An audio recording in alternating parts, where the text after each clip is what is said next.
Бажаю здоров'я. Доброго дня. Сьогодні у нас дуже оригінальне і цікаве відео, бо ми вперше беремо інтерв'ю у людини, яка пройшла просто пекло. А саме вона вийшла із Притечини та Костянтинівки і зараз нам розкаже, що там реально відбувається. Про це по телевізору не покажуть. Поїхали. Зі мною Денис, позивний Колумб. До речі, чому Колумб? Ну, у мене фамілія Христофоров, тому саме і Колумб. Христофор. Що були якісь курйозні по позивним? Ну, мене з дитинства ще так називали, тому побратими дали мені цей позивний, я не проти. Проти. Ну, саме Денис, не буду казати точні дати, але далеко-далеко не один тиждень пробув у Притечині. Також дуже багато, пару місяців він був на Костянтинівці. І ось недавно була змога зробити ротацію, то Колумб вийшов з позиції і нам сьогодні буде розповідати. Тому що я цей рік дивився на мапу, там де Часів Яр, Притечине, і бачу, що Притечине постійно не в сірій зоні, а там хтось є. Я все время питаю, і хто там може бути, якщо там навколо вже росіяни. І от Денис та його побратим, саме вони були на цій позиції до останнього. І після того, як вони вже відійшли, то ця територія вже стала в сіру зону. То розкажи, як ти потрапив взагалі в ЗСУ? Ну, я бусифікований. Я працював, у мене була броня, вона закінчилася. Зустрівся з СТКшниками, ну і поїхав. Яке місто це? Це місто Дніпро, я з міста Дніпра. Місто Дніпро. Так. Було без АВП у вас? Так, було без АВП, 51 день. Ну і потрапив у 36-ту бригаду морської піхоти, 2-й батальйон, перша рота. Перша рота. Перша рота. І це перше завдання у вас було на Притечині? Так, звичайно, це було перше завдання. Ну точно, як Колумб з корабля на бал, людина тільки призвалась, пройшла навчання і через кілька тижнів саме пекло Притечине. Розкажи, от ви там дуже-дуже довго там були. По-перше, що ви там робили, що ви бачили на протязі всіх цих днів? Так, так.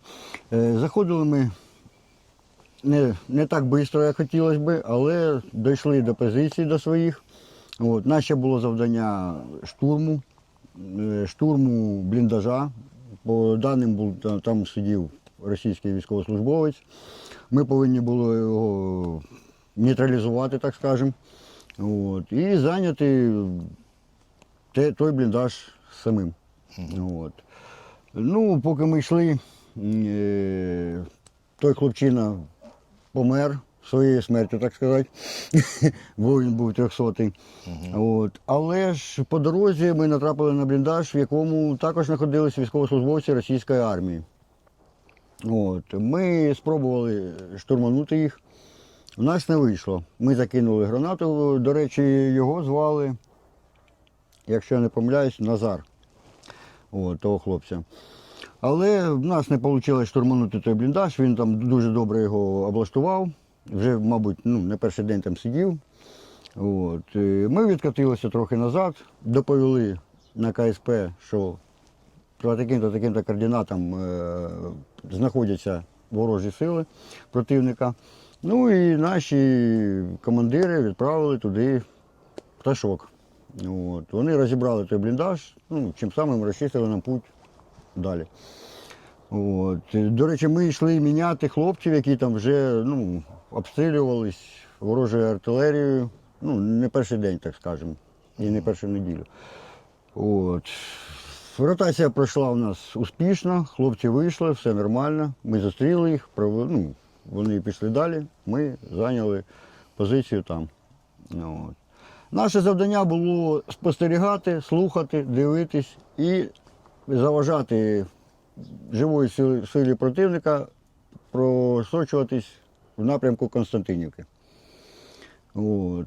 Про все, що ми бачили, дивились і чули, що коїться в зоні нашої недосягаємості, так скажемо, стрільби, ми доповідали на КСП.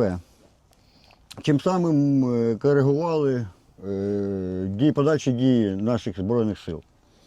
Що це взагалі було? Піхота, техніка? Що з вас йшли, чи як це було?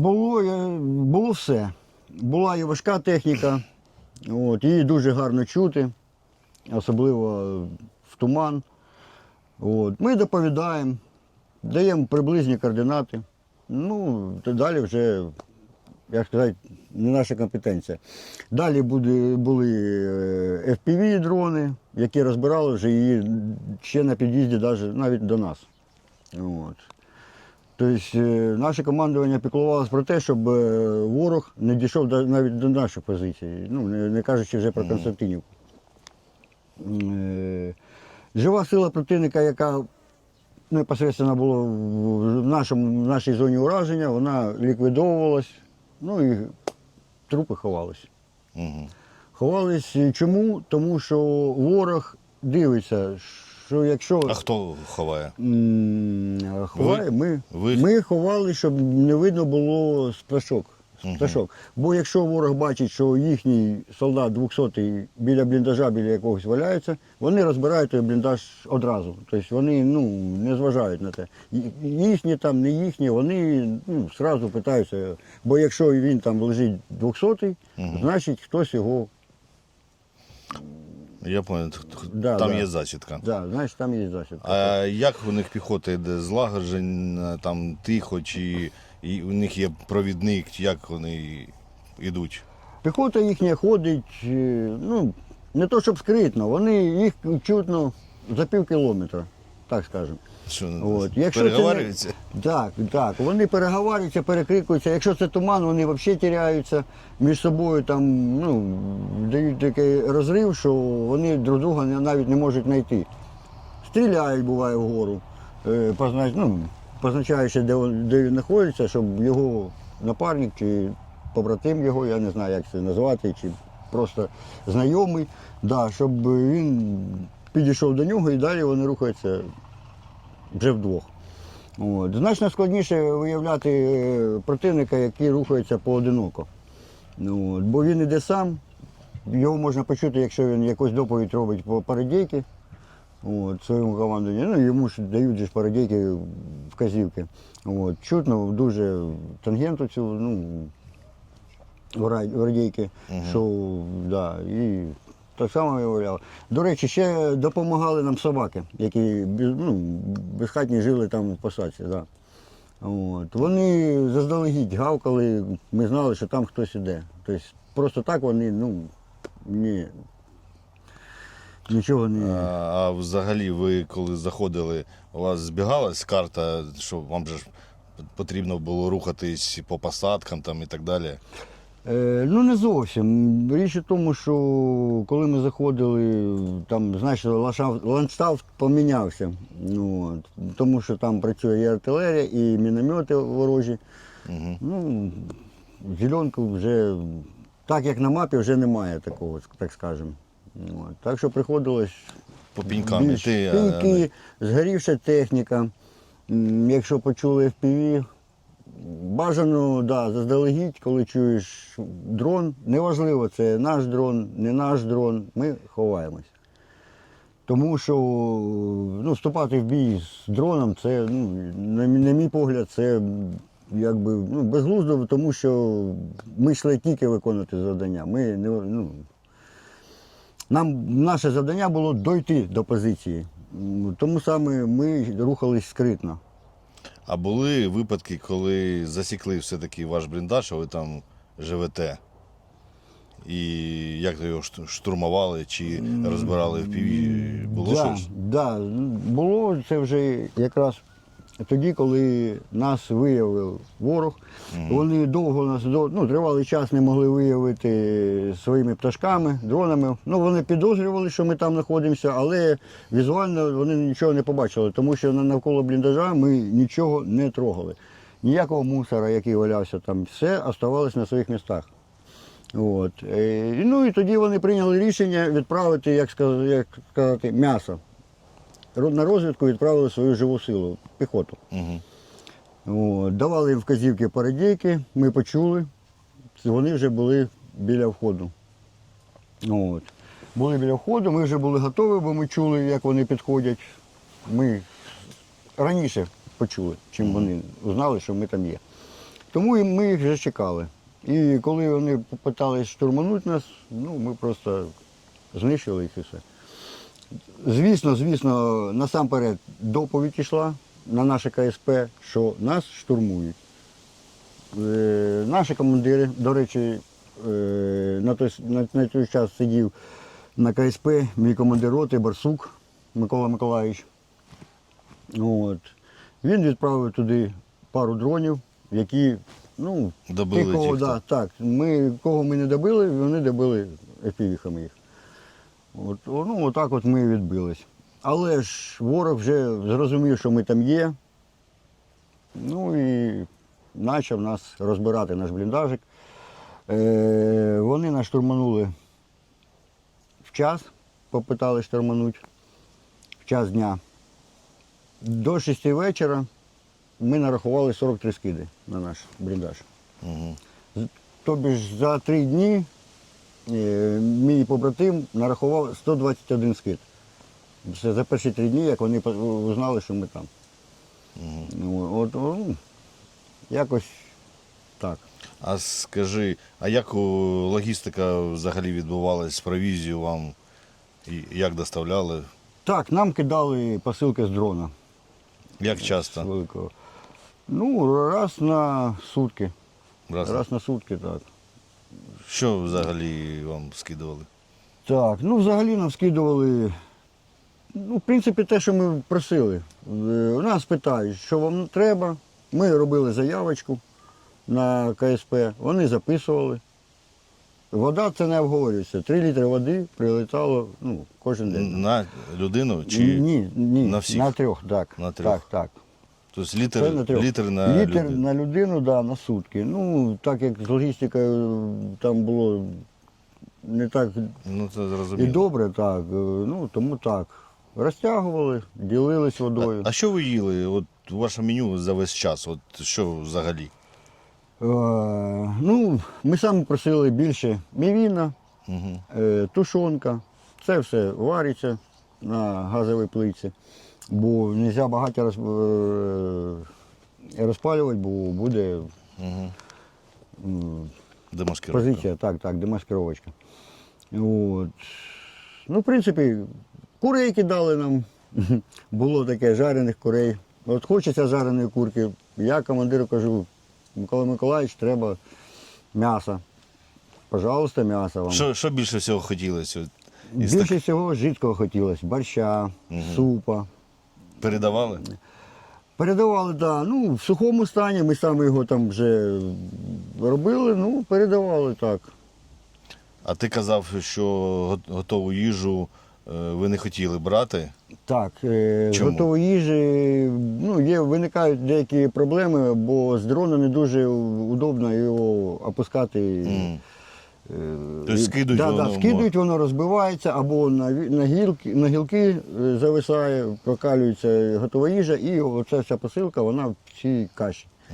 Тому ми вирішили, нехай буде сухпаї, будемо їх з водичкою розбавляти якось більше, щоб якась юшечка була.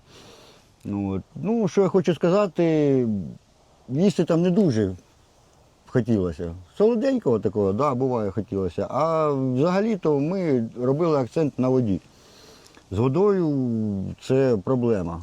Бо вода така сама, як і готові набори, вона так само падає. І буває, що з 3 літрів залишається 1 літр води. Бо вона на гілки падає, накалюється. І ми вже цей літр ділимо на 3. Осадки це взагалі Взагалі-то Ну, добре. ви спочатку втрьох були, а Так, потім. так. Спочатку були втрьох, потім, як 300-х виводили з інших позицій, в нас одного відкатили хлопчика, і нас осталось На іншу двоє. позицію На забрали? іншу позицію, да, на ту позицію, там, де забирали людей, звичайно. То ви залишились як на острові Робінзон і П'ятниця. Ну, так. Як починався ваш день, от якщо взяти от ці дні, от як починається, от ви проснулись, і що ви робите от цілий день? Ну, в основному це побут, облаштування бліндажа. От. Тобто ми максимально старались зайнятися якоюсь роботою, Конкретно розкажіть. Да. Проснулись, Да. поснідали. Що ви поснідали? Ну, мівіну, да. Сходили, по-перше, сходили за посилочкою, забрали. От, розпакували і подивилися, що нам скинули. Що можна оставити, те, що менше портиться, що можна оставити на потім. Тобто запас завжди має бути. Бо логістика це така річ, що сьогодні вона є, завтра можливо не бути її, бо дрони теж збивають. Ну і бувало таке, що да, не долітає до нас. От, кажуть, хлопці, тримайтесь. Ну, а в нас запасик вже є якийсь. Так само воду збирали, осадки. Це дуже важливо, бо логістика, я ж кажу, як я вже сказав, що це ненадійно. Це не те, що там від когось залежить, це залежить від того, долетить до нас дрон чи ні. Це не тому, що там не хочуть нам, або сказали, до вас там далеко, ми сьогодні не будемо. Ні. Да, це хіба що можуть збити його по дорозі. Да. Добре, забрали посилку, що далі? Далі попили кави. Ну і почали облаштовувати бліндаж. Все, копали нори. Угу. Так, Ви прямо в бліндажі нори? Прямо в бліндажі, це звичайно, да, прямо в бліндажі. От, вичисляли, де, який кут копати, щоб не прострілювався. Ну, тобто це для себе дуже важливо. Я ставив себе на місце ворога, як би я штурмував цей бліндаж, що б я робив, як би я гранату кинув. А потім ставив на своє місце себе і як би я захищався від цього. Це дуже важливо. Ну, по-перше, твій мозок зайнят, в нього не лізе всяке те, що може не произойти. Тобто, фантазія це така річ, що я ж хотів спитати, як там можна взагалі психічно залишитись здоровим? Да, мені кидали книжки, до речі. Да? Так, да. Я хрестоматію за 10 клас прочитав 4 рази. Да, зарубіжна література. Я хоч в 10 класі не був, але мені скинули дроном книжку, я прочитав. Да, по черзі читали, щоб хоч букви не забувати. Та і взагалі в голову розгружаєш чимось таким. От. Хтось чергує, хтось відпочиває. Поки ми були втрьох, от в мене було свободне время, я читав. От. Хтось чим займався, кому що. Хтось пиляв, хтось стругав, хтось щось. Таким, це треба робити, бо я ж кажу, що сидіти отак от і чогось чекати, можна надумати такого собі, що. Я знаю, що це проблема ще. Як ви в туалет ходили, щоб вас не засікли? До речі, так, гарне питання. В туалет сміттєві пакети, ходили прямо в бліндажі. Опять же, щоб зайвого разу не вилазити на вулицю, бо дронів дуже багато, дуже просто багато там було. От. Ну і зазвичай це були всі ворожі дрони. От. І ходили в туалет, в бліндажі, в цей пакет, зав'язували його. Ну і потім виносили на двір по можливості і закопували його в землю. Так. Розкажи ще якусь історію, яку ти запам'ятав більше всього саме на позиції Предтечини. Була ще в нашому секторі була рядом ще позиція, теж хлопців штурмували. Штурмували російські солдати.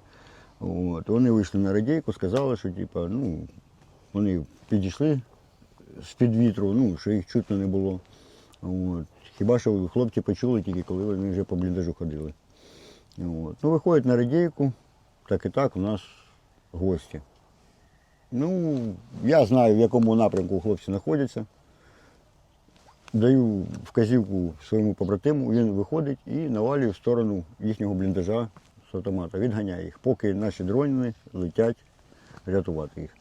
Ну, це така була ситуація, так, це поодинокий випадок, але такий дуже цікавий, бо ми як в ту сторону стріляли, наші хлопці кричать, типу, по нам вже стріляють. Я кажу, не бійтеся ми. Не бійтеся ми, да. Ну, все гарно вийшло. Відбили. Все нормально, відбили, да, хлопців. Але був ризик спалити свою точку. Ну, бо у нас завдання трошечки інше було, але побратими це по першу чергу. Як ви все-таки залишили позицію Притечини? Так, коли нас штурмували, ворог побачив, виявив нашу позицію. 3 дні скидами? Так, да, скидами нас, це 3 дні те, що ми рахували, скиди. А взагалі 10 днів нас бомбили. Ворог не жалів нічого, і кислоту кидав, гази кидав, запальнички кидав, зажигалки ці їхні, потім міни якісь кидав. Ночі, до речі, прилітав їхній вампір і скидував 2 міни стабільно кожну ніч скидував 2 міни нам на бліндаж. ТМ-ки? Я не знаю, ми не вилазили, не дивились, гепало хорошо. Ні, там не Якщо б ТМ-ки, ТМ-ка, то по нам зложилось би. Так, там не ТМ-ки були, там були типа РПГ, такі ці. Нас рятувало те, що земля була ще мерзла. Ну, тобто це була холодна пора, і вона замерзала, і від мін толку особливо не було. Ну, в принципі, отак от ми воювали. Доповідь, почули, побачили, не можемо достати, доповідь, відпрацьовує наші пташки, арта наша відпрацьовує, міномет. Ну, так само потім, коли ворог вже побачив, що ми там знаходимося, вони обстріляли наш бліндажик мінометом, ну і намагалися нас вигнати. Тобто в них був вже пристріляний наш бліндаж з усіх сторін. Сиділи до останнього, хоча нам і сказали, що якщо взагалі дуже погано буде, можете відкатитись до хлопців. Хлопці сиділи рядышком з нами. Можете відкатитись до них. Але в них стан справ був теж не дуже хороший. І, по-перше, щоб не палити їхню позицію, ми залишались на місці. По-друге, що в нас були нори вже накопані, да. Ми не сиділи, склавши руки. Ну що стало тригером, що ви вже підпалили, да, в них вийшло все-таки підпалити наш бліндаж, він горів день. Ми його потушили, так, але ворог не прекращав, намагався далі палити нас. І, дякуючи Богу, погодка видалась хороша, благоприятна, і нам дали дозвіл на відкат. От. Позиція наша була знищена. Ви повинні були куди відкатуватись? До Костянтинівки? Ну, ізначально ми повинні були відкатуватись до дач. До дач ми мали відкатуватись, але так вийшло, що по дорозі зустріли ще ворожу піхоту. От. І в нас не вийшло там сісти, і ми вже пішли до Константинівки. Це скільки кілометрів вам пішки було йти? В общій сложності до свого КСП, там де нас зустрічали, ми вийшли 12 кілометрів. 12 кілометрів. Так. То вже у слідуючому відео ми розкажемо, як хлопці саме виходили з Притечини до Костянтинівки і як вони ще воювали у самій Костянтинівці приблизно 2 місяці. І будуть такі нюанси, про які ніхто вам не розповість взагалі. То для того, щоб не пропустити цей випуск, підпишіться на канал Мотолайф, поставте лайк та вдарте у дзвіночок. А ми продовжуємо боронити нашу країну, і ми обов'язково переможемо, бо ми не переможні. Слава Україні! Героям слава! Слава ЗСУ! Смерть Слава, ворогам! слава волонтерам! А Путін – гандон!